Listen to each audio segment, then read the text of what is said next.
എന്ന് സ്വന്തം പല്ലവി. രചന ലിലി. അവൾ തിരിച്ചും ചാച്ചന് പരിചയപ്പെടുത്തിയപ്പോൾ മുൻപേ പരിചയമുള്ള ഒരാളെ നോക്കും പോലെ എന്നെ നോക്കി അലോഷി ഒന്ന് ചിരിച്ചു കാട്ടി. ഒരു പക്ഷേ ഞാൻ ജിനിയെപ്പറ്റി വീട്ടിൽ പറയും പോലെ അവളുടെ പ്രിയ സുഹൃത്തിനെ പറ്റി അവളും വീട്ടിൽ പറയുന്നുണ്ടാകാം. ഒന്നും മിണ്ടാതെ അവളുടെ ചേഷ്ടകൾ ശ്രദ്ധയോടെ കണ്ടു നിൽക്കുന്ന അലോഷിയിൽ തൻ്റെ സഹോദരിയോടുള്ള കരുതലും സ്നേഹവും നിറഞ്ഞിട്ടുണ്ടായിരുന്നു. യാത്ര പറഞ്ഞ് ദൂരേക്ക് പോകുന്ന ബൈക്കിൽ അലോഷിയും ജെനിയും ഒരു പൊട്ടുപോലെ എൻ്റെ കാഴ്ചയെ അവസാനിപ്പിച്ചു. എൻ്റെ ചുണ്ടിൽ അവസാനിക്കാത്ത ചിരിയോടെ തിരിഞ്ഞതും അല്പം പിറകിലായി ബുള്ളറ്റിൽ ചാരി നിൽക്കുന്ന ഗൗരവമാർന്ന സൂരജിൻ്റെ മുഖം കാണെ എൻ്റെ ചിരിക്ക് തിരശീല വീണു. ആരോടോ ഉള്ള ദേഷ്യം കാണിച്ചുകൊണ്ട് ഹുങ്കാര ശബ്ദത്തോടെ അവൻ വേഗത്തിൽ പാഞ്ഞുപോയി. ഇയാൾക്കിതെന്തു പറ്റി? കുറേ ദിവസമായിട്ട് ഇങ്ങനെയാണല്ലോ എന്ന് നിരാശയോടെ ഞാൻ ഓർത്തു.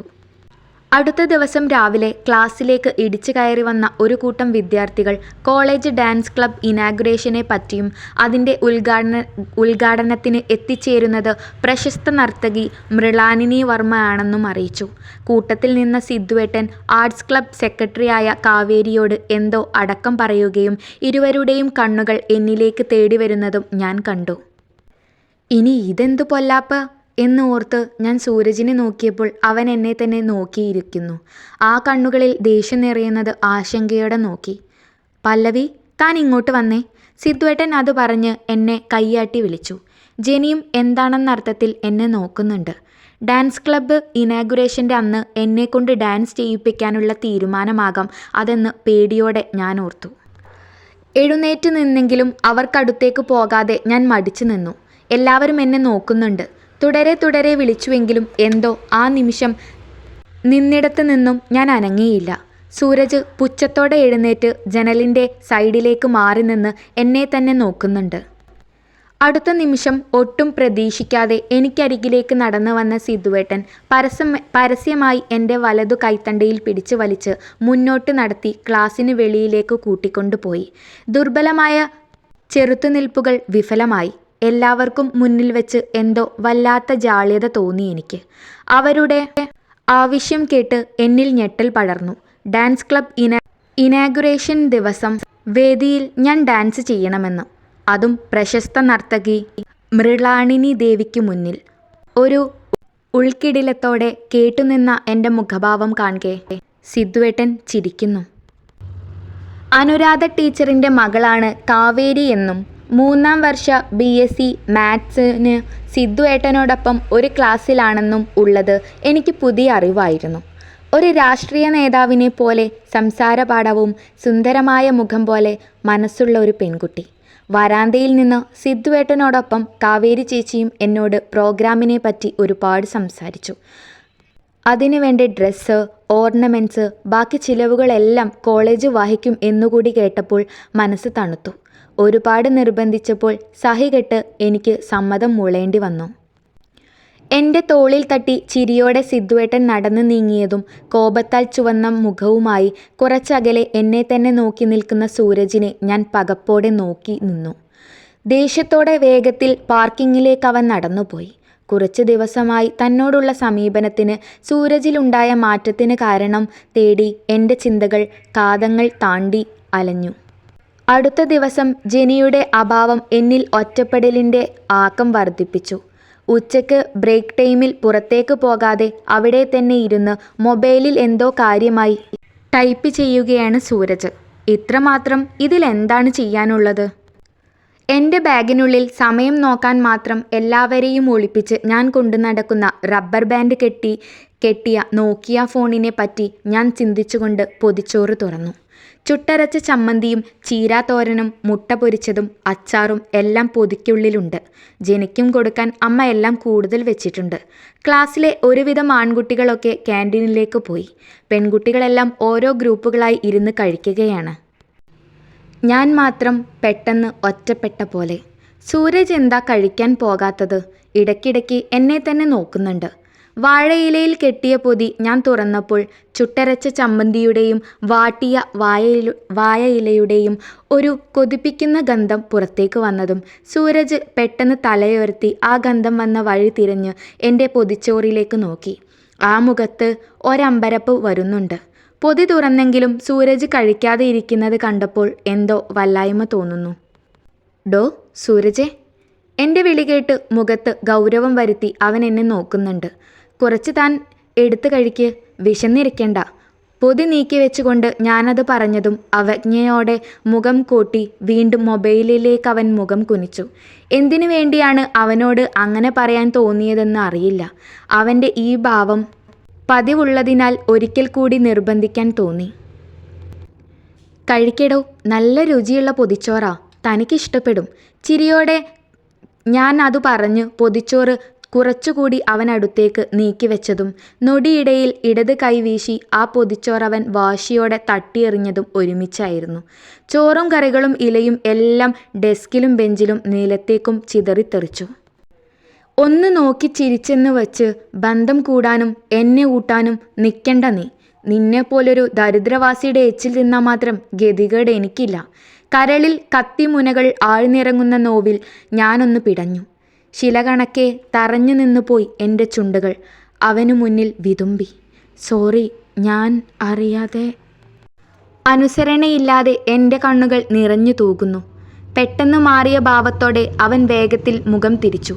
ദയനീയമായി എന്നെ നോക്കുന്ന കണ്ണുകളെ അവഗണിച്ചുകൊണ്ട് എല്ലാം നിലത്തുനിന്നും വാരിയെടുത്ത് പുറത്തേക്ക് ഓടുമ്പോഴും അപമാനഭാരത്താൽ ഞാൻ വിറയ്ക്കുന്നുണ്ടായിരുന്നു. ഒന്ന് പൊട്ടിക്കരയാനും എൻ്റെ സങ്കടങ്ങൾ ഇറക്കി വയ്ക്കാനും ആരുമില്ലാതെ വരാന്തയുടെ ഒഴിഞ്ഞ മൂലയിലെ തൂണിലേക്ക് ഞാൻ മുഖം ചേർത്തിരുന്നു. ഷാളിൻ്റെ തുമ്പ് വായിലേക്ക് തിരികെ വെച്ച് ഞാൻ പൊട്ടിക്കരഞ്ഞുപോയി. ഇടയ്ക്കെപ്പോഴോ വരാന്തയിലൂടെ പലവട്ടം ആരെയോ തിരഞ്ഞു നടക്കുന്ന സൂരജിലേക്ക് എൻ്റെ കണ്ണുകൾ ഉടക്കി.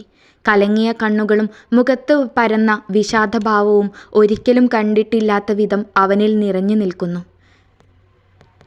തേടിയതെന്തോ കണ്ടു കിട്ടാത്ത ദേഷ്യത്തോടെ ദൂരേക്കവൻ നടന്നകലുന്നത് നോക്കി ഞാൻ മറഞ്ഞു തന്നെ നിന്നു. ബ്രേക്ക് കഴിഞ്ഞിട്ടും ക്ലാസ്സിലേക്ക് കയറുവാനും ആരെയും അഭിമുഖീകരിക്കാനും എനിക്ക് പ്രയാസം തോന്നി.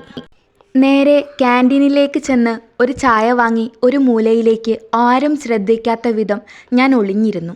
ഇടയ്ക്കെപ്പോഴോ അവിടേക്ക് കയറി വന്ന ഡെന്നി സാർ എന്നെ കാണുകയും ക്ലാസ് കട്ട് ചെയ്ത് ക്യാൻറ്റീനിൽ വന്നിരിക്കുന്ന ചുരുക്കം പെൺകുട്ടികളിൽ ഒരുവളായി ഞാൻ അയാളുടെ മനസ്സിൽ വെറുപ്പോടെ സ്ഥാനം പിടിക്കുന്നതും ആ മുഖഭാവത്തിലൂടെ ഞാൻ അറിഞ്ഞു. ഇനി സൂരജ് എന്ന ഈ അടഞ്ഞ അധ്യായം പല്ലവി തുറക്കില്ല. കരഞ്ഞു തളർന്ന കണ്ണുകൾ അമർത്തിത്തുടച്ച് ഞാൻ മനസ്സിൽ അടിവരയിട്ടുറപ്പിച്ചു. അടുത്ത നിമിഷം ക്യാൻറ്റീനിലേക്ക് ഓടിക്കയറിയ സൂരജ് കണ്ണുകൾ കൊണ്ട് വെപ്രാളത്തോടെ ചുറ്റിനും തിരഞ്ഞു. ഒരു മൂലയിൽ ആരും കാണാതെ മാറിയിരിക്കുന്ന എന്നെ കണ്ടതും ആശ്വാസത്തോടെ തൊട്ടടുത്തായി വന്നിരുന്നു. ചുവന്ന് കലങ്ങിയ ആ കണ്ണുകളാൽ എന്നിലേക്ക് തറഞ്ഞു നിൽക്കുകയാണ്. ചലനമില്ലാതെ അവനെ ഒരു നോക്ക് നോക്കാതെ ഞാൻ വാശിയോടെ അലസമായി ദൂരേക്ക് നോക്കിയിരുന്നു. പെട്ടെന്ന് എൻ്റെ വലതുകൈ മുറുകെ പിടിച്ച് അവൻ്റെ കൈകളുമായി അവൻ കോർത്തു വെച്ചു. സിരകളിലേക്ക് ഒരു മിന്നൽ പിന്നൽ പാഞ്ഞു പോയ പോലെ അടർത്തി മാറ്റാൻ കഴിയാത്ത വിധം കൂടുതൽ മുറുക്കി ചേർത്തു പിടിച്ചു. ദേഷ്യത്തോടെ ഞാൻ ചാടി എഴുന്നേറ്റ് അവൻ്റെ കൈകളെ കുടഞ്ഞെറിഞ്ഞു. പല്ലവി, ഞാൻ അപ്പോഴത്തെ ദേഷ്യത്തിൽ അറിയാതെ എന്നോട് നീ. വിദൂരതയിലേക്ക് നോക്കിക്കൊണ്ട് അവൻ വാക്കുകൾ പൊറുക്കിയെടുത്തപ്പോൾ ഞാൻ കൈകൾ ഉയർത്തി തടഞ്ഞു. ഈ ദരിദ്രവാസി പെണ്ണിനോട് ക്ഷമ പറഞ്ഞ് താൻ ചെറുതാകണ്ട സൂരജേ. ഞങ്ങൾക്ക് പണത്തിന് അല്പം കുറവുണ്ടടോ. കുറവല്ലാട്ടോ, സത്യം പറഞ്ഞാൽ തീരെയില്ല. എന്നാലും അഭിമാനം പണയം വെച്ചിട്ടില്ല ഞാൻ ആർക്കു മുന്നിലും. ഭൂമിയോളം ചവിട്ടിത്താഴ്ത്തി അപമാനിച്ചു വിടുമ്പോൾ ദേ ഈ ചങ്കിനകത്ത് ഒരു വേദനയുണ്ടടോ. ആരോടും ഇനി ഇങ്ങനെയൊന്നും താൻ ചെയ്യല്ലേ. അത്രയ്ക്കും സങ്കടം സഹിക്കാൻ പറ്റണില്ലടോ എനിക്ക്. വിങ്ങിക്കരഞ്ഞുകൊണ്ട് അവനരികിൽ നിന്നും ഞാൻ പുറത്തേക്ക് ഓടിയകലവേ എൻ്റെ ഹൃദയം സങ്കടത്താൽ പൊട്ടിയടരുകയായിരുന്നു. അവളുടെ വാക്കുകൾ തന്ന ചൂടിൽ കുറ്റബോധത്താൽ അവൻ്റെ ഹൃദയവും വെന്തുനേറി. ഹൃദയനോവിൻ്റെ തീഗോളം ഉടലാകെ പടർന്നു ചുട്ടുപൊള്ളുന്നു. അറിയാതെ പറഞ്ഞു പോയതാണെന്ന്, അറിയാതെ ചെയ്തു പോയതാണെന്ന്. അതെ, ഒന്നും നിനക്കറിയില്ല സൂരജ്. നിന്റെ ദേഷ്യത്തിനും വാക്കുകൾക്കും ഇരയായി ഉടലോടെ കത്തിയമർന്നൊരു ജീവൻ എന്നിലും അപമാനം പേറി ജീവിക്കുന്നുണ്ടെന്ന്. സമ്പന്നതയുടെ മടിത്തട്ടിൽ പിറന്നു വീണ നിനക്ക് എൻ്റെ വേദനകളെ തിരിച്ചറിയാൻ ഈ ജന്മം സാധിക്കുകയുമില്ല. എൻ്റെ ചിന്തകൾ പോലും സൂരജിൻ്റെ വാക്കുകളോട് മൗനമായി പ്രതിഷേധിച്ചു തുടങ്ങി. അവനെ വെറുക്കാൻ എൻ്റെ മനസ്സിനോട് തന്നെ ഞാൻ 100 ന്യായങ്ങൾ നിരത്തി തുടങ്ങി. പാടവരമ്പത്ത് നിന്നും ഇടവഴിയിലേക്ക് വേഗത്തിൽ നടന്ന് കയറുമ്പോഴും അവൻ തന്ന നോവിൻ്റെ നീറ്റൽ എന്നിൽ പുകയുന്നുണ്ടായിരുന്നു. ഒതുക്കുകല്ലുകൾ കയറിയതും എന്നെയും കാത്തെന്നോണം അമ്മ മുറ്റത്ത് നിൽപ്പുണ്ടായിരുന്നു. ഓടിച്ചെന്ന് വിങ്ങലോടെ ആ നെഞ്ചിൽ മുഖം ഒളിപ്പിച്ച് ഞാൻ എൻ്റെ വിഷമങ്ങൾ അമ്മയോട് പങ്കുവെച്ചു. എല്ലാം അറിഞ്ഞാൽ എന്നേക്കാൾ ആ നെഞ്ച് നോവുമെന്ന് അറിയാമെങ്കിലും പകുത്തു നൽകിയില്ലെങ്കിൽ എൻ്റെ സങ്കടങ്ങളുടെ ഭാരം താങ്ങാനാകാതെ ഞാൻ പിടഞ്ഞു പോകുമെന്ന് തോന്നിപ്പോയി. ഒരു വിറയലോടെ എൻ്റെ പുറംമേനിയിൽ തഴുകുന്ന അമ്മയുടെ കൈകൾ വിറയ്ക്കുന്നുണ്ടായിരുന്നു. എൻ്റെ അനുഭവങ്ങൾ കേട്ട് ആ മനസ്സും ഒന്ന് പിടഞ്ഞു കാണണം. അയ്യേ, അമ്മയുടെ പവിക്കുട്ടി ഇത്രയുള്ളൂ? ആ പയ്യൻ എന്തൊക്കെയോ വേണ്ടാത്തത് പറഞ്ഞു എന്നും വെച്ച്. നീ എന്നും ഈ അമ്മയുടെയും അച്ഛൻ്റെയും രാജകുമാരിയാ. വിയർപ്പ് പൊടിയാത്ത ഒരു ചില്ലി കാശ് പോലും ആരോടും കൈനീട്ടി വാങ്ങാത്തിടത്തോളം കാലം അവനും നമ്മളും എല്ലാം തുല്യരാണ് മോളെ. പിന്നെ ദൈവത്തിൻ്റെ കോടതിയിൽ വലിയവനും ചെറിയവനും ഒന്നുമില്ല കേട്ടോ. ഇതൊക്കെ ഓർത്ത് സങ്കടപ്പെട്ടിട്ട് എൻ്റെ കുട്ടി ആർക്കു മുന്നിലും തോറ്റു പോകരുത്. അതും പറഞ്ഞ് അമ്മ എന്നെയും ചേർത്ത് പിടിച്ച് അകത്തേക്ക് നടന്നപ്പോൾ ആ വാക്കുകൾ തന്ന ഊർജം എന്നിൽ പടരുന്നതും ഒപ്പം സൂരജ് എന്ന പേരിനോടുള്ള വെറുപ്പും ഇഷ്ടക്കേടും എന്നിൽ ഉടലെടുക്കുന്നതും ഞാൻ അറിഞ്ഞു. അവന് ചുറ്റും വട്ടമിട്ടു പറക്കുന്ന എൻ്റെ ഹൃദയച്ചിറകുകളെ ഞാൻ അരിഞ്ഞു വീഴ്ത്തി. അതേസമയം തൻ്റെ മുറിയിൽ പുറത്തേക്കുള്ള ബാൽക്കണിയിൽ പേരറിയാത്ത 100 വികാരങ്ങൾ പൊതിഞ്ഞ് അസ്വസ്ഥനായി നിൽക്കുകയാണ് സൂരജ്. പുകച്ചു തീർത്ത 4ാമത്തെ സിഗരറ്റിൻ്റെ കുറ്റിയും ആഞ്ഞു വലിച്ചവൻ നിലത്തേക്കെറിഞ്ഞു. കൈവിരലിൽ ചേർത്ത് വെച്ച 2 കൈകളും ഇടയ്ക്കിടെ ദേഷ്യത്തോടെ മുറുകുന്നുണ്ട്. വിങ്ങലോടെ തനിക്കു മുന്നിൽ ഏങ്ങിക്കരയുന്ന പല്ലവിയുടെ മുഖം. തൻ്റെ അപമാനവും പരിഹാസവും താങ്ങാനാകാതെ പൊട്ടിക്കരഞ്ഞുകൊണ്ട് വരാന്തയിലൂടെ ദൂരേക്ക് ഓടിയകന്ന ആ പാവം പെണ്ണിനോട് എന്തിനാണ് തനിക്കിത്രയും ദേഷ്യം? അറിയില്ല. ശക്തമായൊരു കാരണം നിരത്തി തൻ്റെ പ്രവൃത്തികളെ ന്യായീകരിക്കാനാകാതെ അവൻ പിടഞ്ഞു. എല്ലാവരോടും ദേഷ്യവും വാശിയുമാണ്. നിഷേധിക്കപ്പെട്ട മാതൃസ്നേഹത്താൽ മുരടിച്ച മനസ്സിൽ ആ സ്നേഹത്തിനു പകരം പണവും സുഖസൗകര്യങ്ങളും വെച്ച് നീട്ടിയ പിതാവ്. അവനെ നിയന്ത്രിക്കുവാനോ സ്നേഹപൂർവ്വം ശാസിച്ചു നിർത്തുവാനോ ആരുമില്ലായിരുന്നു. തൻ്റെ വളർച്ചയ്ക്കൊപ്പം ആഗ്രഹങ്ങളെല്ലാം പണം കൊടുത്ത് നേടിയെടുക്കുമ്പോൾ ആരുടെയും വികാരങ്ങളെ മാനിക്കാനോ അന്യൻ്റെ വേദനകളെ മനസ്സിലാക്കുവാനോ സാധിച്ചില്ല. സ്നേഹം എന്തെന്നറിയാത്തതിനാൽ തിരികെ നൽകാനും അറിയില്ല. എങ്കിൽ പോലും ആരെയും പണം കൊണ്ട് തൂക്കി നോക്കി വിലയിട്ടിട്ടില്ല ഇതുവരെ. കാരണമില്ലാതെ ആരെയും മനഃപൂർവ്വം വേദനിപ്പിക്കാൻ ശ്രമിച്ചിട്ടുമില്ല. പക്ഷെ താൻ പല്ലവിയോട് പറയുന്നതും ചെയ്യുന്നതുമൊക്കെ എന്തിനു വേണ്ടി? ജന്മാന്തരങ്ങൾക്ക് പിന്നിൽ തൻ്റെ ശത്രു പക്ഷത്തായിരുന്നോ അവൾ? അതോ കാരണമില്ലാതെ അടിഞ്ഞുകൂടുന്ന വെറുപ്പിൻ്റെ അവസാനം നീയില്ലായ്മയിൽ ഒരു പ്രണയവിപ്ലവത്തിൻ്റെ കൊടിനാട്ടുവാനുള്ള തുടക്കമാണോ ഇതെല്ലാം? കുമിഞ്ഞുകൂടുന്ന ചിന്തകൾ അവൻ്റെ മനസ്സിനെ തളച്ചിടുമെന്നായപ്പോൾ അവൻ ഒരാശ്രയത്തിനായി ദേവർമഠത്തിലേക്ക് പോകാനിറങ്ങി. മോളെ, അച്ഛന് തീരെ വയ്യാന്ന് തോന്നുന്നു. രാവിലെ അമ്മയുടെ വ്യത പൂണ്ട സ്വരം കേട്ടാണ് ഞാൻ ഉണർന്നത്. വെപ്രാളത്തോടെയാണ് മുറിയിലേക്ക് കയറിയപ്പോൾ കണ്ണു തുറക്കാതെ ചുട്ടുപൊള്ളുന്ന ചൂടിൽ ആലില പോലെ വിറയ്ക്കുന്ന അച്ഛൻ്റെ ശരീരം കണ്ട് ഞാൻ ഭയന്നു. മരുന്നുകളുടെ മനം മടുക്കുന്ന ഏറെ പരിചിതമായ ആശുപത്രിവാസം വീണ്ടും ഞങ്ങളുടെ ജീവിതത്തിൽ പുനരാരംഭിച്ചു. അന്നേ ദിവസം ക്ലാസ്സിലേക്ക് കയറി വന്ന സൂരജിൻ്റെ കണ്ണുകൾ പതിവില്ലാതെ ബെഞ്ചിൻ്റെ മറ്റേ അറ്റത്തേക്ക് ഇടയ്ക്കിടെ പല്ലവിയെ തേടാനെന്നോണം നീളുന്നുണ്ടായിരുന്നു. അവളുടെ ശൂന്യതയിൽ എവിടെയോ കുറ്റബോധത്താൽ അവൻ്റെ ഹൃദയഭാരം ഏറി തുടങ്ങി. മനസ്സിൽ നിന്നും മായ്ച്ചു കളഞ്ഞതെല്ലാം അനുവാദമില്ലാതെ അവനിലേക്ക് പാഞ്ഞു വന്നു. ഇതേ ക്ലാസ്സിൽ വിദ്യാർത്ഥികൾക്ക് മുന്നിൽ നിർത്തി താൻ അപമാനിച്ചു ആട്ടിയകറ്റിയ പല്ലവിക്ക് വേണ്ടി അവൻ്റെ ഹൃദയമിടിപ്പുകൾ നിയന്ത്രണമില്ലാതെയായി. നിറകണ്ണുകളോട് കൂടിയ ആ നിഷ്കളങ്കമായ മുഖം അവൻ്റെ മനസ്സിലേക്ക് ഇടവേളകളില്ലാതെ കടന്നുവരുന്നു. ഒരു കൂട്ടം ചെറുപ്പക്കാർക്കിടയിൽ അപമാനിതയായി ഭയത്തോടെ പൊട്ടിക്കരഞ്ഞുകൊണ്ട് ഒരാശ്രയത്തിനെന്നോണം തൻ്റെ പേര് വിളിച്ച ആ ദരിദ്രവാസി പെണ്ണിൻ്റെ മുഖം അവനെ നിരന്തരം ശല്യപ്പെടുത്താൻ തുടങ്ങി. അഴകുറ്റ അങ്കലാവണ്യങ്ങളോടെയും മെയ്യഴകത്തോടെയും ചടുലമായി നൃത്തമാടുന്ന ആ ഐശ്വര്യമുള്ള മുഖവും നോട്ടവും ഇടതടവില്ലാതെ വീണ്ടും മനസ്സിലേക്ക് വന്നു പോകുന്നു. പലതവണ വാക്കുകൾ കൊണ്ട് ക്രൂരമായി അവളുടെ മനസ്സിനെ മുറിവേൽപ്പിക്കുമ്പോഴും ഒന്നും എതിർത്ത് പറയാതെ ആ കലങ്ങിയ ഉണ്ടക്കണ്ണുരുട്ടി തന്നെ നോക്കി നിൽക്കുന്ന ആ പാവം പെണ്ണിൻ്റെ മുഖം ഒരു നെരിപ്പോടായി അവൻ്റെ നെഞ്ചിൽ നീറിപ്പുകയുന്നു. തിളച്ചു പൊന്തിയ ഈഗോയാൽ ആ ചിന്തകളെയെല്ലാം അവൻ വെറുപ്പോടെ ആട്ടി അകറ്റാൻ വീണ്ടും പണിപ്പെട്ടു. അവളുടെ അഭാവത്തിൽ ശൂന്യമായ ഈ ബെഞ്ചിൻ്റെ ഒരറ്റം ഇത്രമാത്രം തന്നെ തളർത്താൻ തുടങ്ങിയിരിക്കുന്നുവോ? അതോ അവളോട് പറഞ്ഞതും ചെയ്തതുമായ കാര്യങ്ങളിൽ അവളുടെ കണ്ണീരിനോടുള്ള സഹതാപമോ ഇതെല്ലാം? ഉത്തരമില്ലാത്ത ചോദ്യങ്ങളും അവളില്ലായ്മയിൽ നോവുന്ന മനസ്സുമായി ദേഷ്യത്തോടെ കോളേജിൽ നിന്നും അവൻ പുറത്തേക്കിറങ്ങി. ദേവർമഠത്തിലേക്കുള്ള മൺപാതയിലൂടെ ബുള്ളറ്റിൽ പായുമ്പോഴും കണ്ണുകൾ വഴിയോരങ്ങളിലേക്കും നീണ്ട വയൽവരമ്പുകളിലേക്കും ആരെയോ തേടി അലഞ്ഞുകൊണ്ടിരുന്നു. മനസ്സ് പറയുന്നത് കണ്ണുകൾ അനുസരിക്കുന്നില്ല. പിന്നീടുള്ള ദിവസങ്ങളിൽ അച്ഛനൊപ്പം ഹോസ്പിറ്റലിൽ നിൽക്കേണ്ടി വന്നതിനാൽ കോളേജിലേക്കോ ജോലിക്കോ ഒന്നും പോകാൻ പല്ലവിക്ക് കഴിയുന്നുണ്ടായിരുന്നില്ല. ഇടയ്ക്കിടെ അനുവാദമില്ലാതെ വന്നുപോയ സൂരജിൻ്റെ മുഖം വെറുപ്പിൽ പൊതിഞ്ഞ് ദൂരേക്കെറിയാൻ അവൾ ശ്രമിച്ചു. ജെനിയെ കാര്യം അറിയിച്ചപ്പോൾ കോളേജ് വിട്ട് അലോഷിക്കൊപ്പം ആശുപത്രിയിലേക്ക് വന്ന അവളെ ഞാൻ ഇറുകെ പുണർന്നു. അറിയാതെ എൻ്റെ കണ്ണുകൾ നിറഞ്ഞുപോയി.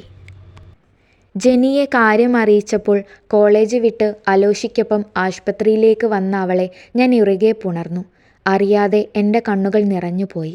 ഉറങ്ങിക്കിടക്കുന്ന അച്ഛനെ നോക്കിയ അവർ ഇരുവരുടെയും മുഖം വിഷാദച്ചുവയാൽ മങ്ങുകയും ദയനീയമായി എന്നിലേക്ക് ആ കണ്ണുകൾ നീളുകയും ചെയ്തു. സാരില്ല, കൊച്ചു വിഷമിക്കേണ്ടെന്നേ, എല്ലാം നേരെയാകും കേട്ടോ. ഇരു കണ്ണും അടച്ച് ചിരിയോടെ അലോഷി എന്നെ ആശ്വസിപ്പിക്കാൻ ശ്രമിച്ചു. അവർ കൊണ്ടുവന്ന ഫ്രൂട്ട്സ് നിറച്ച കവർ മേശയ്ക്ക് മുകളിൽ വെച്ചിട്ട് ജെനിയോട് എനിക്ക് ഒപ്പമിരിക്കാൻ പറഞ്ഞ് അയാൾ പുറത്തേക്ക് പോയി. സൂരജിനെ പറ്റിയുള്ള കാര്യങ്ങൾ ജെനിയോടും പങ്കുവച്ചപ്പോൾ അവളുടെ മുഖത്തും അവനോടുള്ള ദേഷ്യം അടിഞ്ഞുകൂടുന്നത് ഞാൻ ശ്രദ്ധിച്ചു. സമാധാനിപ്പിക്കാനെന്നോണം അവളുടെ കൈകളാൽ എൻ്റെ വിരലുകൾ ചേർത്ത് പിടിച്ചു. കോളേജിൽ തൽക്കാലം ആരോടും പറയണ്ട എന്നും അനുരാധ ടീച്ചറോട് ഞാൻ ഫോണിൽ മെസ്സേജ് അയച്ച് കാര്യം പറയാമെന്നും ജെനിയോട് പറഞ്ഞപ്പോൾ അവൾ സമ്മതിച്ചു. സൂപ്പർ മാർക്കറ്റിലേക്ക് വിളിച്ച് ഞാൻ ലീവ് പറഞ്ഞു. ദേവർമഠത്തിൽ എണ്ണമറ്റ അതിഥികളുടെ തിരക്കുകൾ ഉണ്ടായതിനാൽ അമ്മയെ നിർബന്ധിച്ച് അവിടേക്ക് പറഞ്ഞയച്ചു. സാഹചര്യങ്ങൾ സങ്കീർണമാണെങ്കിലും ഹോസ്പിറ്റൽ ബില്ലുകൾ കെട്ടാൻ അമ്മയുടെ ഈ മാസത്തെ ശമ്പളം മുൻകൂർ വാങ്ങാതെ മറ്റു പോംവഴികൾ ഞങ്ങൾക്ക് മുന്നിലില്ലായിരുന്നു. 2 ദിവസങ്ങൾ പിന്നിട്ട് 3-ാം ദിവസവും പല്ലവിയുടെ അഭാവം സൂരജിൻ്റെ മനസ്സിൽ ആശങ്കകൾ വർദ്ധിപ്പിച്ചു. ഇത്തരം വികാരങ്ങൾക്കൊന്നും ഒരിക്കലും അടിമപ്പെട്ടിട്ടില്ലാത്ത മനസ്സ് ഇന്ന് ചരട് പൊട്ടിയ പട്ടം പോലെ കാറ്റിൽ ആടിയുലയുന്നു. കുറ്റബോധമോ സഹതാപമോ അലിവോ സ്നേഹമോ മുട്ടിടാത്ത, ആർക്കും പ്രവേശനമില്ലാത്ത കരിങ്കൽ ഭിത്തികൾ പോലെ ഉറച്ച തൻ്റെ മനസ്സിൽ പേരറിയാത്ത പല വികാരങ്ങളും അണപൊട്ടി ഒഴുകുന്നു. പല്ലവി, അവളാണോ ഇതിന് കാരണം? തനിക്കിതെന്താണ് പറ്റിയതെന്നു പോലും തിരിച്ചറിയാനാകാതെ ദേഷ്യത്തോടെ അവൻ ഓരോ ദിവസവും തള്ളി നീക്കി. ആരോടാണ് ഒന്ന് അവളെ പറ്റി തിരക്കുക? ജെനിയോട് ചോദിച്ചാലോ? വേണ്ട. എന്തോ ഒന്ന് അവനെ പിറകോട്ട് വലിക്കുന്നു. തൻ്റെ പ്രവൃത്തികൾ അവളെ അത്രമേൽ ബാധിച്ചിട്ടുണ്ടാകുമോ? ആ നോവിലാകുമോ അവൾ കോളേജിലേക്ക് വരാതിരിക്കുന്നത്? മറ്റൊന്നിലേക്കും കേന്ദ്രീകരിക്കാനാകാതെ ദിവസങ്ങളായി പിടിവിട്ടകലുന്ന സൂരജിൻ്റെ മനസ്സ് ആശങ്കകളാൽ നിറഞ്ഞു. സഹികെട്ട് ഒരു ദിവസം വൈകുന്നേരം പല്ലവിയെ തേടി സൂരജ് സൂപ്പർ മാർക്കറ്റിലുമെത്തി. അവളുടെ സ്ഥാനത്ത് മറ്റൊരു മുഖം കണ്ടതും നിരാശയ്ക്കൊപ്പം ദേഷ്യവും അവനിൽ പതഞ്ഞു പൊങ്ങി. അച്ഛൻ്റെ ആരോഗ്യസ്ഥിതി നേരിയ മാറ്റം വന്നു തുടങ്ങിയതിനാൽ ഇനിയും ഹോസ്പിറ്റലിൽ തുടരേണ്ടതില്ലെന്നും വീട്ടിലെ പരിചരണങ്ങൾ മതിയെന്നും ഡോക്ടർ പറഞ്ഞപ്പോൾ അച്ഛനെ ഡിസ്ചാർജ് ചെയ്തു. സൂരജാൽ മനസ്സിനേറ്റ മുറിവുകൾ എന്നിൽ ഉണങ്ങിത്തുടങ്ങി. ഓർമ്മകൾ എന്നിലേക്ക് വന്നടിയുമ്പോൾ ഞാൻ മറവികൾക്കൊപ്പം കൂടും. ദിവസങ്ങൾ പലതും ആശുപത്രിയിൽ ചിലവഴിച്ചു. ഉറക്കമൊഴിച്ചും ആകെ ക്ഷീണിതയായിരുന്നു ഞാൻ. വന്നയുടനെ അച്ഛനുള്ള മരുന്ന് കൊടുത്ത് മയങ്ങാനായി കിടന്നു. അടുത്ത ദിവസം നീണ്ട നാളുകളുടെ ഇടവേളയ്ക്ക് ശേഷം ഞാൻ കോളേജിലേക്ക് പോകാനിറങ്ങി. ക്ലാസ്സിലേക്ക് കയറിച്ചെന്നതും എൻ്റെ കണ്ണുകൾ അറിയാതെ പോലും സൂരജിനെയോ ആ ബെഞ്ചിനെയോ തേടി പോകാതെയിരിക്കാൻ ഞാൻ ശ്രമിച്ചു. ആരിൽ നിന്നും ചോദ്യങ്ങളൊന്നും ഉയർന്നില്ല എങ്കിലും കുറച്ച് ദിവസം കാണാതിരുന്നതിനാലും ചില മുഖങ്ങൾ എന്നെ സൂക്ഷിച്ചു നോക്കുന്നുണ്ടായിരുന്നു. എന്നെ കാണെ നിറച്ചിരിയോടെ ഇരിക്കുന്ന ജെനിക്കരികിലേക്ക് ചെന്ന് അവൾക്കടുത്തായി ഇരുന്നതും ആ മുഖത്ത് തെളിഞ്ഞ അമ്പരപ്പ് ആ ക്ലാസ് മുറിയിലെ മറ്റു പലരിലേക്കും വ്യാപിക്കുന്നത് ഞാൻ അറിഞ്ഞു. അതെ, ആദ്യപടി സ്ഥാനമാറ്റം. സൂരജിനരികിൽ ഇരിക്കാൻ പോലും യോഗ്യതയില്ലാത്തവളല്ലേ ഈ പല്ലവി. ആദ്യം അവിടെ നിന്നും ജെനിക്കരികിലേക്ക് ഞാൻ മാറി. നമ്മളെ സ്നേഹിക്കുന്നവരിലേക്കും നമ്മുടെ സാമീപ്യം ആഗ്രഹിക്കുന്നവരിലേക്കുമാണ് നമ്മൾ എത്തിച്ചേരേണ്ടത്. കഴിഞ്ഞ ചില ദിവസങ്ങളിൽ അവൻ പഠിപ്പിച്ച പാഠം ഞാൻ എന്നിലേക്കൊന്ന് പകർത്തി. ഇനി ആ കൺവെട്ടത്ത് പോലും ചെല്ലുകയില്ല എന്ന തീരുമാനം ഞാൻ എന്നിൽ ഊട്ടിയുറപ്പിച്ചു. സങ്കടപ്പെടാനും അവൻ തരുന്ന അപമാനങ്ങൾ താങ്ങാനും ഇനി എൻ്റെ ഹൃദയത്തിൽ ഒരിടം അവശേഷിച്ചിരുന്നില്ല. കുറേ ദിവസമായി സൂരജ് ക്ലാസ്സിലേക്ക് വരാറില്ലെന്നും വന്നാൽ പോലും പതിവിലും ഗൗരവം നിറഞ്ഞ ഭാവത്താൽ ഒന്നോ രണ്ടോ പീരീഡുകൾ തള്ളി നീക്കി തിരികെ പോകുമെന്നും ആംഗ്യങ്ങളിലൂടെ പറഞ്ഞ ജെനിയെ നോക്കി ഞാൻ ഭാവഭേദമില്ലാതെ ഇരുന്നു. ആദ്യ പീരീഡ് അവസാനിച്ചു. ക്ലാസ്സിൽ അല്പം കൂടി ശ്രദ്ധയോടെ ഇരിക്കാൻ പതിവില്ലാതെ ഞാനൊന്ന് ശ്രമിച്ചു നോക്കി. അതെ, ഒരു മാറ്റം അനിവാര്യമാണെന്ന് എന്നെ സാഹചര്യങ്ങൾ പഠിപ്പിച്ചു തുടങ്ങിയിരിക്കുന്നു. കുറച്ച് സമയത്തിന് ശേഷം എന്തോ അറിഞ്ഞെത്തിയ പോലെ ക്ലാസ്സിലേക്ക് പാഞ്ഞുരച്ച് കയറി വന്ന സൂരജ് വാതിലിൻ്റെ മുന്നിൽ നിന്നു തന്നെ പ്രതീക്ഷയോടെ അവൻ്റെ ബെഞ്ചിനടുത്തേക്ക് നോക്കുകയാണ്. കുറേ നാളുകൾക്ക് ശേഷം കണ്ടതുകൊണ്ടാകാം മനസ്സിനുള്ളിൽ ആവാഹിച്ചു തളച്ച ഓർമ്മകൾ എന്നിൽ നിന്നും പറഞ്ഞിളകുന്ന പോലെ.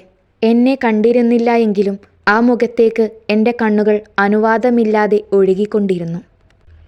താടിയും മുടിയും ചീകിയൊതുക്കാതെ അലസമായ തുറന്നിട്ട മുഷിഞ്ഞ ഷർട്ടും മുണ്ടുമായി വല്ലാത്തൊരു രൂപമാറ്റം അവനിൽ കണ്ടതും പേരറിയാത്തൊരു കുഞ്ഞു നൊമ്പരം എന്നിലുണരുന്നു. പ്രതീക്ഷിച്ചതെന്തോ കണ്ടുകിട്ടാത്ത പോലെ അവനിൽ എടുത്തണിഞ്ഞ ഗൗരവത്തിൻ്റെ മുഖം മൂടി വീണ്ടും ദേഷ്യത്താൽ കടുക്കുന്ന പോലെ. കാര്യമായ എന്തോ ആ മനസ്സിൽ തടഞ്ഞിരിക്കുന്നു എന്നും, അല്ലെങ്കിൽ ഇത്രയും ദിവസങ്ങൾക്കിടയിൽ ഇതുപോലൊരു ഭാവം അവനിൽ കണ്ടിട്ടില്ലല്ലോ എന്ന് ചിന്തിച്ചുകൊണ്ട് ആശങ്കയോടെ ഞാനിരുന്നു. പ്രതീക്ഷിച്ചതെന്തോ കാണാത്ത പോലെ അവൻ നിരാശയോടെ മുഖം തിരിച്ച് ക്ലാസ്സിൽ നിന്നും ഇറങ്ങാൻ തുടങ്ങിയതും ഒരു കണ്ണാലെ എന്നെ കണ്ടതും ഒരുമിച്ചായിരുന്നു. അടുത്ത നിമിഷം ആ കണ്ണുകൾ വിടരുന്നതും ചുണ്ടിൽ സന്തോഷത്തിൻ്റെ പുഞ്ചിരി മുട്ടിടുന്നതും ആദ്യമായി ഞാൻ കണ്ടു. ചുറ്റുമുള്ളതെല്ലാം വിസ്മരിച്ചുകൊണ്ട് എന്നിലേക്ക് ഭ്രാന്തമായി തറഞ്ഞു നിൽക്കുന്ന ആ തീക്ഷ്ണമായുള്ള കണ്ണുകളെ നേരിടാനാകാതെ ഞാൻ മുഖം തിരിച്ച് ജനാലയിലൂടെ പുറത്തേക്ക് നോക്കിയിരുന്നു. അപ്രതീക്ഷിതമായി എൻ്റെ കൈത്തണ്ടിയിൽ ജെനി അമർത്തി നുള്ളിയ വേദനയിൽ എന്താണ് എന്നർത്ഥത്തിൽ ഞാൻ തിരിഞ്ഞപ്പോൾ അവൾ മുന്നിലേക്ക് നോക്കാൻ കണ്ണു കാണിച്ചു. ഒന്നുകൂടി പാളി നോക്കിയതും ഒരു ചലനവുമില്ലാതെ ഹൃദ്യമായ ചിരിയോടെ എന്നെ തന്നെ നോക്കി നിൽക്കുകയാണ് സൂരജ്. അവനായി എൻ്റെ ചുണ്ടിൽ വിടർന്നു വരുന്ന പുഞ്ചിരിയെ ഞാൻ ശാസനയോടെ അടക്കി നിർത്തി. ക്ലാസ്സിലെ പെൺകുട്ടികളെല്ലാം അവൻ്റെ കണ്ണുകളുടെ ലക്ഷ്യസ്ഥാനവും ഒരിക്കലും ആർക്കും വേണ്ടി പൂക്കാത്ത ആ ചുണ്ടുകളിൽ ഇന്ന് വിടർന്ന ചിരിയുടെ കാരണവും തേടി എന്നിലേക്ക് എത്തപ്പെട്ടു. ആ മുഖങ്ങളിലെല്ലാം അതിശയം നിറയുന്നത് ഞാൻ അറിഞ്ഞു. എന്നാൽ അടുത്ത നിമിഷം സൂരജിൻ്റെ മുഖം മങ്ങുകയും ചിരി മായുകയും ചെയ്തു.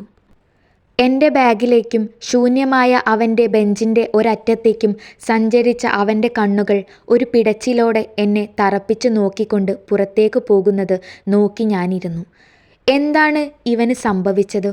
ഇത്രയും ദിവസത്തിനിടയിൽ ഇതുപോലൊരു മാറ്റം സൂരജിന് സംഭവിക്കാൻ ഇടയായ കാര്യകാരണങ്ങൾ തേടി അലഞ്ഞ എൻ്റെ മനസ്സ് ഉത്തരം കിട്ടാതെ ശൂന്യതയിൽ വീർപ്പുമുട്ടി. അന്ന് ഉച്ചയ്ക്ക് ശേഷം സൂരജ് ക്ലാസ്സിലേക്ക് വീണ്ടും കയറി വന്നു. പല്ലവി തിരികെ എത്തിയതിനാൽ പിന്നെ അവൻ ഓരോ നിമിഷവും വളരെയധികം സന്തോഷവാനായിരുന്നു. ദിവസങ്ങൾക്കു മുമ്പ് പൊട്ടിക്കരഞ്ഞുകൊണ്ട് തൻ്റെ മുന്നിൽ നിന്നും ഓടിയകന്ന പല്ലവിക്കൊപ്പം ചിതറിപ്പോയൊരു മനസ്സുമായി അലയുകയായിരുന്നു അവനും. എന്നാൽ അവളില്ലായ്മയിൽ ശൂന്യമായ ബെഞ്ചിൻ്റെ ഒരറ്റം അവനെ വല്ലാതെ വീർപ്പ് മുട്ടിക്കുന്നുണ്ടായിരുന്നു. ഇടയ്ക്കിടയ്ക്ക് പാറി വീഴുന്ന തൻ്റെ കണ്ണുകളെ പറിച്ചെടുക്കാനാകാതെ അവളിലേക്ക് വേരൂന്നതിൻ്റെ അർത്ഥതലങ്ങൾ അവനും തേടുകയായിരുന്നു. അവളുടെ ഈ ചെറിയ മൗനവും അവഗണനയും പോലും തനിക്ക് താങ്ങാനാവുന്നില്ലെന്ന് അവൻ അറിഞ്ഞു. ഉറവ പൊട്ടുന്ന ഈ വികാരങ്ങളുടെ കാരണങ്ങൾ തേടാനോ അവളിലേക്ക് പാഞ്ഞു കുതിക്കുന്ന തൻ്റെ മനസ്സിനെ തളച്ചിടാനോ സൂരജ് തയ്യാറായില്ല.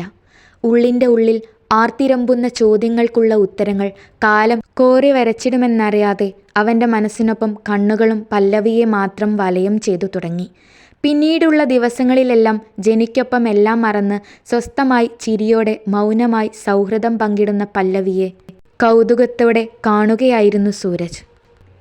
വെറുപ്പോടെ മാത്രം താൻ നോക്കിയിരുന്ന ആ പെൺകുട്ടിയോട് ഇന്നൊരു വാക്കെങ്കിലും സംസാരിക്കാൻ വിങ്ങുന്ന ഹൃദയവും അവളെ മാത്രം കാണാൻ കൊതിക്കുന്ന കണ്ണുകളും. അവളോട് തോന്നിയത് സഹതാപമാണോ? അല്ല. കുടിലതകൾ നിറഞ്ഞ ലോകത്ത് നിഷ്കളങ്കമാർന്ന ഒരു കൊച്ചു കുഞ്ഞിൻ്റെ മുഖവുമായി കാപഢ്യങ്ങളുടെ മേൽച്ചട്ടകളില്ലാത്ത ഒരു പെണ്ണ്. അവളെ അറിയാൻ ശ്രമിച്ചപ്പോൾ അവളുടെ സങ്കടങ്ങളും നന്മകളും കണ്ടപ്പോൾ അവൻ കണ്ട ഒരു പെണ്ണിലും കാണാത്തതെന്തോ ഒന്ന് അവളിലുണ്ടെന്ന ബോധ്യം അവനിൽ ഉണർന്നിരുന്നു. ലൈബ്രറിയുടെ പടവുകൾ ഇറങ്ങി ജനിക്കൊപ്പം താഴേക്ക് വന്നതും വരാന്തയുടെ തൂണിൽ ചാരി ആരെയോ അന്വേഷിച്ചെന്നോണം സൂരജ് നിൽപ്പുണ്ടായിരുന്നു. എന്നെ നോക്കി ചിരിയോടെ ജെനി അവനെ ചൂണ്ടിക്കാണിച്ചപ്പോൾ അവളുടെ കൈ പിടിച്ച് ഞാൻ വേഗത്തിൽ ക്ലാസ്സിലേക്ക് നടക്കാനൊരുങ്ങി. പല്ലവി. ഘനഗാംഭീര്യ ശബ്ദം ഞങ്ങളിലേക്ക് അലയടിച്ചുയർന്നു. എൻ്റെ ചുവടുകൾ നിശ്ചലമാക്കി ഞാൻ തിരിഞ്ഞു നോക്കിയതും ഞങ്ങൾക്കടുത്തേക്കായി അവൻ നടന്നു വന്നു. സ്ഥായിയായ ഗൗരവവും കണ്ണിൽ ചിരിയും ഒളിപ്പിച്ച് അടുത്തേക്ക് വന്നതും വില കൂടിയ ഏതോ പെർഫ്യൂമിൻ്റെ ഗന്ധം വശ്യമായി എന്നെ പൊതിഞ്ഞു. ജെനി പൊയ്ക്കോ, എനിക്ക് പല്ലവിയോട് സംസാരിക്കണം. ഗൗരവത്തോടെ എൻ്റെ കണ്ണുകളിലേക്ക് നോക്കി അത് പറഞ്ഞതും എൻ്റെ കയ്യിൽ കോർത്തിരുന്ന ജെനിയുടെ വിരലുകൾ അടർന്നു മാറി. ഒരുപാട് പറഞ്ഞതും ചെയ്തതും എന്നെ വിഷമിപ്പിച്ചത് മതിയായില്ല സൂരജെ. എല്ലാം ഒന്ന് മറന്നു വരുന്നതേ ഉള്ളടോ ഞാൻ. വയ്യ എനിക്കിനിയും സങ്കടപ്പെടാൻ. ഒരു ശല്യത്തിനും തനിക്ക് പിന്നാലെ ഞാനിനി വരില്ല. എന്നെ വെറുതെ വിട്ടേക്ക്. ശബ്ദമൊന്ന് പതറിയെങ്കിലും അതും പറഞ്ഞ് ഞാൻ ജെനിയുടെ കയ്യും വലിച്ച് വേഗത്തിൽ മുന്നോട്ട് നടന്നു. ഇടയ്ക്കെപ്പോഴോ തിരിഞ്ഞു നോക്കിയപ്പോൾ അവനും ദൂരേക്ക് നടന്നകന്നിരുന്നു. തിരികെ ക്ലാസ്സിൽ വന്നപ്പോൾ എന്തെന്നില്ലാത്തൊരു മൗനം എന്നെ പിടികൂടി. ജെനി നോക്കിയപ്പോൾ ഒന്നുമില്ലെന്ന് പറഞ്ഞ് ഞാൻ കണ്ണടച്ച് കാട്ടി. എന്തായിരിക്കും അവന് പറയാനുണ്ടാവുക? അന്ന് ചെയ്തതിൽ പശ്ചാത്താപമോ? അതും സൂരജിന്? എനിക്ക് എന്നോട് തന്നെ പുച്ഛം തോന്നി. എന്നാൽ എൻ്റെ ആ ധാരണ മാറി മറിയുന്ന രീതിയിലായിരുന്നു പിന്നീടുള്ള അവൻ്റെ മാറ്റം. എവിടെ പോയാലും വിദൂരതയിൽ എവിടെയെങ്കിലും എന്നെ മാത്രം തേടുന്ന അവൻ്റെ കണ്ണുകൾ. ചിലപ്പോഴൊക്കെ അതിശയം തോന്നും. എന്നാൽ ഒരു പ്രഹേളിക പോലെ ആ രൂപത്തെ മനസ്സിൽ നിന്നും ആട്ടിയകറ്റാൻ ഞാൻ പരിശ്രമിച്ചു കൊണ്ടിരുന്നു. ഒരു നോട്ടം കൊണ്ടോ ചിരി കൊണ്ടോ അവനിലേക്ക് ആകർഷിക്കപ്പെടാതെ ഞാൻ ഓടി അകലുകയായിരുന്നു. അവളുടെ അവഗണനയുടെ പൊള്ളിപ്പിടയുന്ന വേദനയിൽ അവൻ തീർത്തും അസ്വസ്ഥനായി. ഒരു നോട്ടം എനിക്കായി തന്നുകൂടെ? ഒരു വാക്ക് മിണ്ടാനോ എന്നെ കേൾക്കാനോ തയ്യാറായിക്കൂടെ അവൾക്ക്? അവൻ്റെ മനസ്സിൽ പല്ലവിയോടുള്ള പരിഭവം നാൾക്കുനാൾ ഏറി വന്നു. എന്നാൽ ഇനിയൊരു വേദന തൻ്റെ വാക്കുകൾ കൊണ്ടോ പ്രവൃത്തി കൊണ്ടോ അവൾ അനുഭവിക്കാൻ പാടില്ല എന്നതും അവൻ തീരുമാനിച്ചുറപ്പിച്ചിരുന്നു. ഒരു ദിവസം കോളേജ് കഴിഞ്ഞ് വീട്ടിലേക്ക് പോകുവാനായി മൺപാതയുടെ ഓരം ചേർന്ന് നടന്നു പോകുന്ന എനിക്ക് കുറുകെ തടസ്സം നിർത്തിയ ബുള്ളറ്റിൽ നിന്നും സൂരജ് ഇറങ്ങി. ആ മുഖം ഒരൽപ്പം ദേഷ്യത്തിൽ ചുമന്നിട്ടുണ്ടെങ്കിലും ചുണ്ടിൻ്റെ കോണിൽ ആരും കാണാതെ ഒരു ചിരി ഒളിപ്പിച്ച് വെച്ചിട്ടുണ്ട്. അവനെ കണ്ടതും ഞാൻ മുഖം കുനിച്ചു. അല്പം പിന്നിലേക്ക് ഒതുങ്ങി നിന്നു. എന്താന്ന് എന്നോട് മിണ്ടിയാൽ നിനക്കെന്താ? എന്നെ ഒന്ന് നോക്കിയാൽ നിനക്കെന്താന്ന് പറയടി. വഴിയിൽ ആണെന്ന ബോധം പോലുമില്ലാതെ എൻ്റെ കൈത്തണ്ടിയിൽ മെല്ലെ പിടിച്ചു കുലുക്കി ഒരുതരം ദേഷ്യവും വാശിയും കലർന്ന ശബ്ദത്തിലാണ് ചോദിക്കുന്നത്. ഞാൻ ദേഷ്യത്തോടെ മുഖമുയർത്തി അവനെ നോക്കി. ഒരു സോറിയിൽ താൻ പറഞ്ഞതെല്ലാം എനിക്ക് മറക്കാൻ പറ്റുമോ സൂരജെ? എന്നോട് ചെയ്തതിനെല്ലാം പരിഹാരമാകുമോ? പിന്നെ എങ്ങനെയാ നിന്നോട് ഞാൻ പരിഹാരം ചെയ്യേണ്ടത്? പറ. എൻ്റെ ഉറച്ച വാക്കുകൾക്ക് മുന്നിൽ അവൻ്റെ മറുചോദ്യമുയർന്നു. ഈ ദരിദ്രവാസിയുടെ പിറകെ താൻ ഇനി വരരുത്, അതുമാത്രം മതി. ഞാനത് പറഞ്ഞതും ആ കണ്ണുകൾ കുറുകി. പെട്ടെന്ന് അവനിൽ വിഷാദം മൂടി ആ കണ്ണുകൾ ചുവന്നു. അവൻ്റെ പുത്തൻ ഭാവങ്ങളെ ഞാൻ കൗതുകത്തോടെ നോക്കി നിൽക്കുകയായിരുന്നു. പറ്റില്ല, അതുമാത്രം പറ്റില്ല. നീ എന്താച്ച ചെയ്യ്? ദേഷ്യത്തോടെ അതും പറഞ്ഞ് വേഗത്തിൽ ബുള്ളറ്റുമെടുത്തവൻ എനിക്കരികിൽ നിന്നും ദൂരേക്ക് മറഞ്ഞു. സൂരജിൻ്റെ വാക്കുകൾ തന്ന അമ്പരപ്പിൽ നിന്നും എൻ്റെ മനസ്സ് മോചിതമാകാൻ ചില നിമിഷങ്ങൾ വേണ്ടി വന്നു. നീ ആരാണ് സൂരജ്? ക്രൂരമായ വാക്കുകൾ കൊണ്ട് മനസ്സിനെ വേദനിപ്പിക്കുന്നവനോ? ഗൗരവത്തിൻ്റെ മുഖം മൂടി അണിഞ്ഞ് ഒറ്റയാനെ പോലെ ആർക്കും പിടിതരാതെ വന്യമായി ജീവിക്കുന്നവനോ? ചിലപ്പോൾ ചെറുചിരിയോടെ സ്നേഹത്തോടെ ആശ്വാസമോതുന്നവനോ? അതോ ഒരു കുട്ടിയുടെ വാശിയോടെയും ദേഷ്യത്തോടെയും ഇപ്പോൾ എനിക്ക് മുന്നിൽ നിന്ന് അരിശത്തോടെ പാഞ്ഞു പോയവനോ? ആ കടംകഥയ്ക്ക് ഉത്തരം തേടി ഞാൻ വയൽവരമ്പിലൂടെ മുന്നോട്ട് നടന്നു. മറ്റൊരു ദിവസം രാവിലെ അനുരാധ മിസ്സിൻ്റെ അനുവാദത്തോടെ സിദ്ധുവേട്ടനും കാവേരി ചേച്ചിയും ക്ലാസ്സിലേക്ക് വന്നു. ഞാൻ ഡാൻസ് പ്രാക്ടീസിന് വേണ്ടി ചെല്ലാൻ പറഞ്ഞു. മറന്നിരുന്ന കാര്യം വീണ്ടും ഒരു നടുക്കത്തോടെ ഓർമ്മയിലേക്ക് കടന്നു വന്നപ്പോൾ പോകാതെ നിവർത്തിയില്ല എന്ന് ഞാൻ ഓർത്തു. പോയിട്ട് വരാമെന്ന ഭാവേനെ ജെനിയെ നോക്കിക്കൊണ്ട് ഞാൻ ക്ലാസ്സിൽ നിന്നിറങ്ങാൻ തുടങ്ങിയതും ജ്വലിക്കുന്ന കണ്ണുകളോടെ സിദ്ധുവേട്ടനെയും എന്നെയും മാറി മാറി നോക്കിയിരിക്കുന്ന സൂരജിനെ കാണെ നെഞ്ചിൽ നിറഞ്ഞുവന്ന ആശങ്കകളോടെ അവർക്കൊപ്പം ഞാൻ പുറത്തേക്കിറങ്ങി. കുറേ സമയങ്ങൾക്ക് ശേഷം ഡാൻസ് പ്രാക്ടീസ് കഴിഞ്ഞ് തിരികെ വന്ന് ബെഞ്ചിലേക്ക് ഞാനിരുന്നതും ഇവിടെ ഡെസ്കിൻ്റെ വച്ചിട്ട് പോയ എൻ്റെ ബാഗ് അപ്രത്യക്ഷമായിരിക്കുന്നു എന്ന സത്യം ഞാൻ അറിഞ്ഞു. ഇതെന്തു മറിമായം? ബെഞ്ചിൻ്റെ അടിയിലും ഡെസ്കിൻ്റെ കീഴിലും അവിടെയും ഇവിടെയുമെല്ലാം ഞാൻ തിരക്കി. ജെനിയോട് ചോദിക്കാനായി തിരിഞ്ഞതും തല കുനിച്ചിരുന്നു അവൾ കുലുങ്ങിച്ചിരിക്കുന്നു. അത് ശരി, എടി കള്ളി, നീയാണല്ലേ എൻ്റെ ബാഗ് ഒളിപ്പിച്ചത്? ഞാനത് ചോദിച്ചതും അവളുടെ കണ്ണുകൾ സൂരജിനെ ലക്ഷ്യമാക്കി ഒരു ചെറിയോടെ നീങ്ങിയതും ഒരുമിച്ചായിരുന്നു. അവനാണെങ്കിൽ മൊബൈലിൽ മുഖം പൂഴ്ത്തി ഒന്നും അറിയാത്ത ഭാവത്തിൽ അവിടെ ഇരിപ്പുണ്ട്. ഞാൻ അരിശത്തോടെ അവനടുത്തേക്ക് നടന്നു. അവൻ അരികിലേക്ക് ചെന്ന് നിന്നിട്ടും എന്നെ കണ്ട ഭാവം അവനില്ല എന്നത് എന്നെ ചൊടിപ്പിച്ചു. എങ്കിലും അവനോടെനിക്ക് ഭയമാണ്. ഈ ക്ലാസ് മുറിയിൽ വെച്ച് ഇനിയൊരിക്കൽ കൂടി അവൻ്റെ കുത്തുവാക്കുകൾക്കോ പരിഹാസത്തിനോ മുന്നിൽ അപമാനിതയാകാൻ എനിക്ക് സാധിക്കുമായിരുന്നില്ല. ക്ലാസ്സിലെ ഒട്ടുമിക്ക കുട്ടികളും സൂരജിൻ്റെ അടുത്ത താണ്ഡവം കാണാൻ കാത്തു നിൽക്കുകയാണ്. അവൻ അഭിമുഖമായി ഡെസ്കിൽ ഇരിക്കുന്ന എൻ്റെ ബാഗിലേക്ക് ഞാൻ ദയനീയമായി ഒന്ന് നോക്കി. ഒരു പിടിവലി നടന്നാൽ രണ്ടായി പിഞ്ചി കീറാൻ പാകത്തിന് പഴക്കം ചെന്നതും കൂട്ടി തയ്ച്ചതുമാണത്. എൻ്റെ സാമീപ്യം അറിഞ്ഞതും മൊബൈലിൽ നിന്നും തലയുയർത്തി അവൻ എന്നെ നോക്കി. ആ മുഖത്ത് ഗൗരവം തന്നെയാണ്.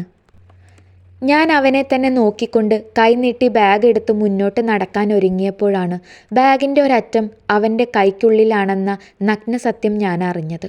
കണ്ണിൽ ഒരു കുസൃതി ചിരിയോടെ ആൾ എന്നെ തന്നെ നോക്കിയിരിക്കുകയാണ്. എൻ്റെ ദയനീയമായ മുഖം കണ്ടിട്ടാകണം ഒരു കണ്ണടച്ച് കാട്ടിച്ചിരിക്കുന്നുണ്ട്. വാ, എൻ്റെ അടുത്ത് ഇരിക്ക്. ആജ്ഞയോടെ അവനത് പറഞ്ഞതും ഞാൻ അവനെ മിഴിച്ചു നോക്കി. പതിയെ അവൻ എഴുന്നേറ്റ് എൻ്റെ തോളിൽ പിടിച്ച് ബെഞ്ചിലേക്ക് ഇരുത്തി. ഞാനൊരു പാവയെപ്പോലെ അവനെ അനുസരിച്ചു പോയി. നീ ഇനി പഴയതുപോലെ എൻ്റെ അടുത്ത് തന്നെ ഇരിക്കണം എന്നല്ല, നീ ഇനി ഇവിടെ ഇരിക്കൂ.